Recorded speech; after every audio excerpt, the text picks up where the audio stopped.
tantissima amarezza, proprio veramente tanta, per carità. Complimenti ai ragazzi della Pisana che hanno vinto la partita, perché loro hanno fatto il loro, noi abbiamo fatto degli errori in difesa inoppugnabili. Non voglio commentare l'arbitro perché sennò sarei stucchevole, anche 8-1, giustamente chi legge il risultato è difficile da raccontare, difficile da raccontare. I due portieri della Pisana hanno fatto delle bellissime parate, siamo stati sfortunati su alcune cose, però 8-1 è un risultato che non rispecchia l'andamento della gara.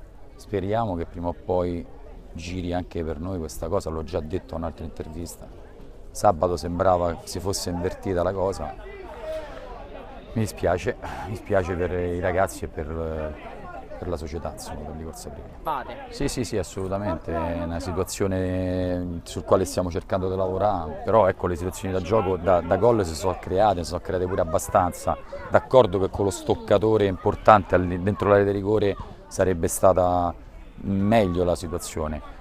Sono d'accordo con lei, mi dispiace perché, torno a ripetere, ci sta a perdere una partita, magari non la perdi 8-1, la perdi 5-4, va bene, complimenti, ma che noi non facciamo più di 4-5 gol in questa gara è veramente inspiegabile come cosa. Quindi sì, tu giusto il discorso dell'attaccante, assolutamente, cercheremo di lavorare di più sulla fase offensiva, ancora di più, perché purtroppo, come lei ha visto, non c'è il bomber da 100 gol, insomma.